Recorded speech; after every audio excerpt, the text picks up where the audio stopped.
Welcome back, everyone. Today we've got a follow-up to something that we've looked at before, and that is this Envoy Pro Elektron from OWC. And we looked at a previous generation of Envoy Pro, and this is the new, latest, greatest variant of it.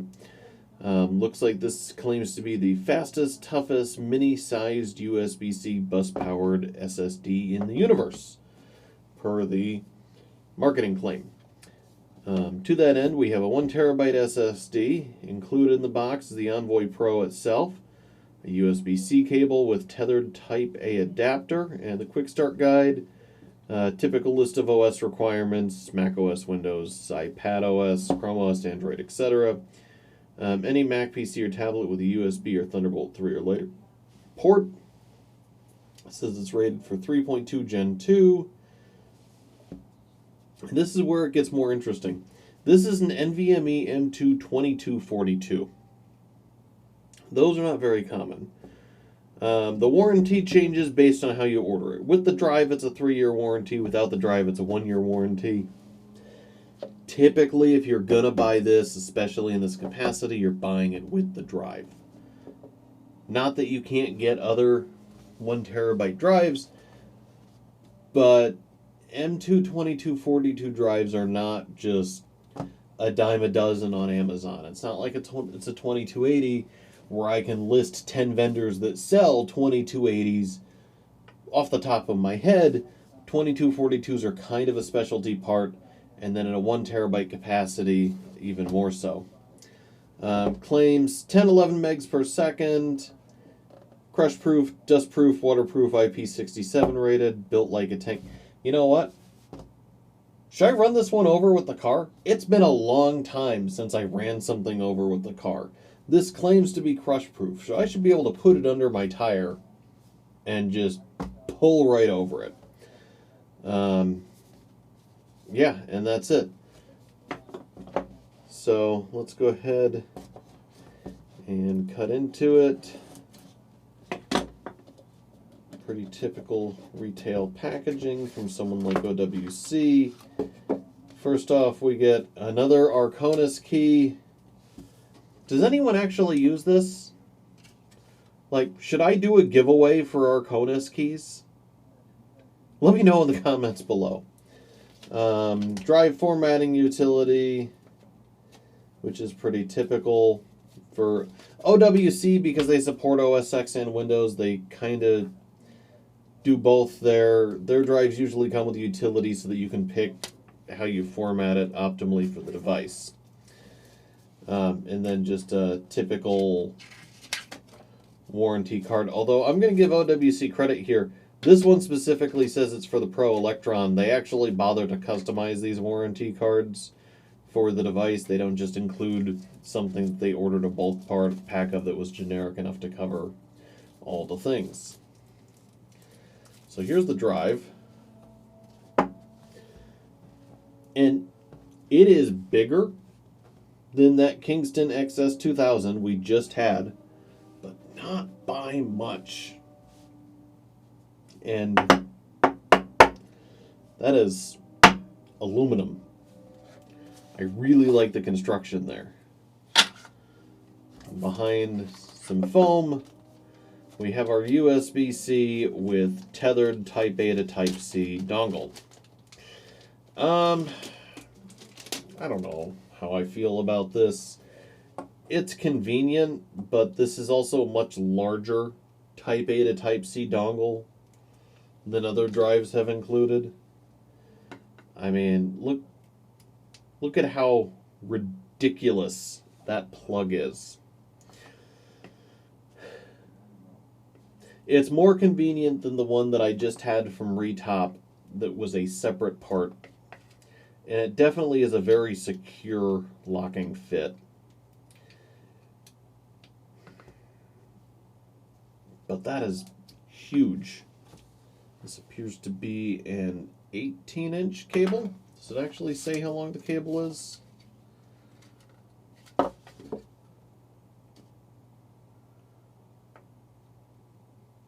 No, it just says the cable's included.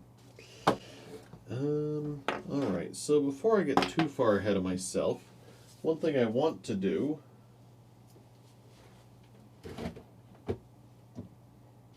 is find my scale and weigh this.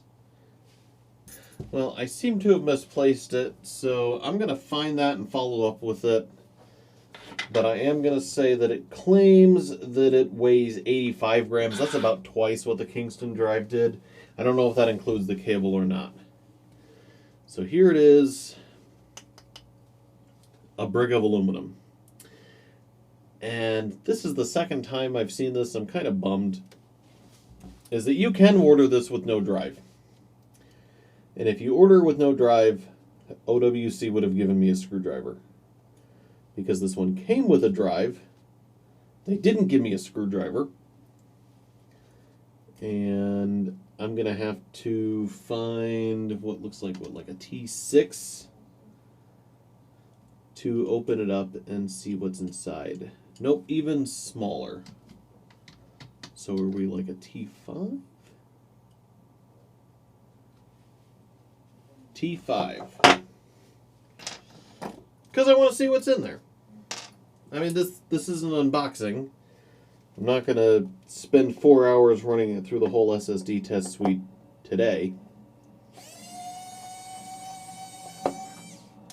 But I want to see what it's made out of first.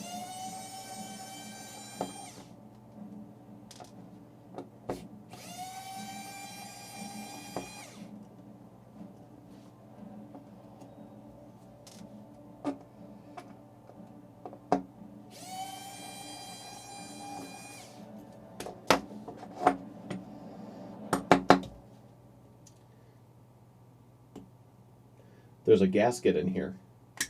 There we go. Wow. Okay. So that is an OWC Aura P13 M2 SSD.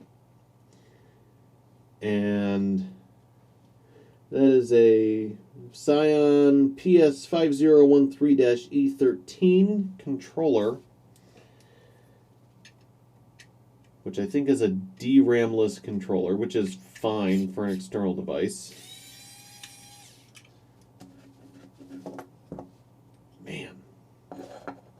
Look at that. 4 flash packages. Once again, I think this is Kexia memory. Part number is TA7BG65AWV, which I think is the same stuff I just saw a little while ago on the P12 Pros.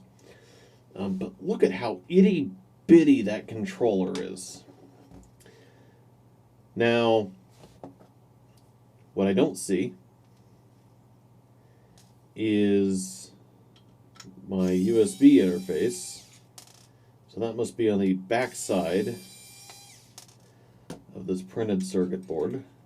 So let's go ahead and pop this out.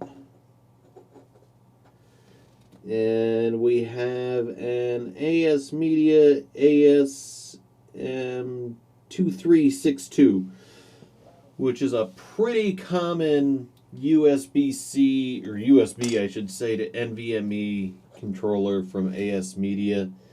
And there's a couple of things going on here. So they've got what looks like a blob of glue. It's not. This is actually a formed piece of plastic. And on the back side of this board, let's see if I can find it. Yep. So right here there's an LED. So this is a light pipe for this, I think it's blue activity LED on the enclosure. And then there's a gasket all the way around. And one thing that I'm seeing in it, oh, those are beautiful. So there's a thermal pad here, and there are impressions from the controller, from both packages, and even from a couple of the smaller components here on the circuit board in that thermal pad, which means this is getting excellent contact, which means it should do a fantastic job at transmitting heat into the aluminum. The only thing that I might have done differently is I don't see a thermal pad between the AS Media controller and the other side of the shell. I would have liked to have seen one. Wow! Okay, so I don't know how well this is going to come through on camera. I guess let's hold it up here. This USB-C port is weird because they have not made the port the full length of the USB-C plug. In fact, you can see it's maybe half the length it's supposed to be. Now, I could still plug a device in here. But what they've done is there's a gasket on this part, and the metal enclosure itself is actually part of the USB-C interface. And what that means, and I would love to see more companies adopt this particular technique, is that if I plug this in, you can see that the plug is going to reach in far enough to make contact. If this broke, that board is going to be protected by the fact that this is plugged into the metal shell, and I would have to deform this aluminum. And although they could have tightened that up a little more slop in there than I think they needed, that is a fantastic just attention to detail type thing that I think other companies could learn from, because that's going to make this that much harder to damage. Okay. So, let's put this back together, if I can remember how. Kidding.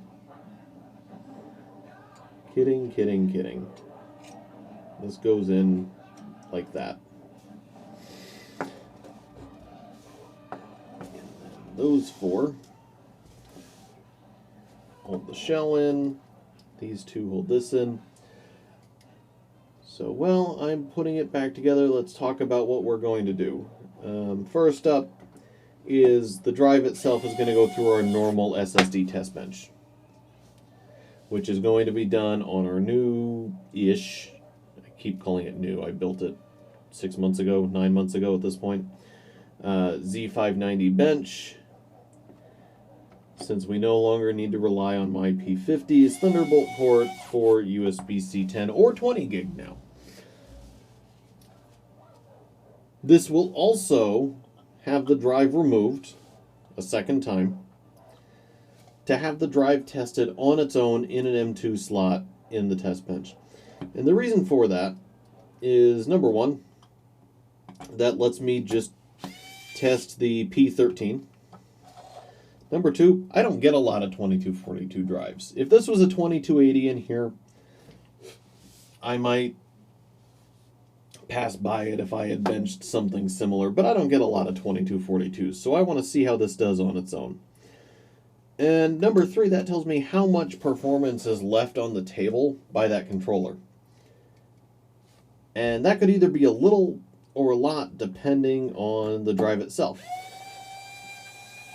And there are drives that, you know what, you don't give up much putting them in a shell like this. Some of the earlier PCIe 3x2 devices barely hit 1600 megs a second. Some of the earlier QLC drives wouldn't reach 20 gigs, or wouldn't reach more than 2 gigs a second.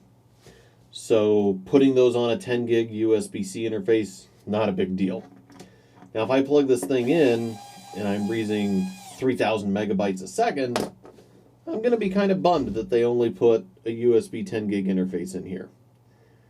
But that also means that they could literally make a faster drive just by getting a newer AS media chip. I don't think OWC would, since part of their target demographic is Mac users that don't really have access to that, but they've surprised me before. They've got PCIe Gen 4 hardware coming out now, even though Apple doesn't have anything that will talk to PCIe Gen 4 yet. So, anyway, full disclosure, OWC did send this in for review. And let me know in the comments if I should run it over with my car and if I should have a USB-C cable plugged into it when I do so, just to really test how that theory about the additional shell protecting the port weighs out. As always, I want to thank anyone who helps support Pocketables, either by supporting us on Patreon or using our Amazon affiliate links. It's support like that that helps make videos like this possible. I would like to thank Electrix for providing our opening and closing themes. And finally, thank you for watching.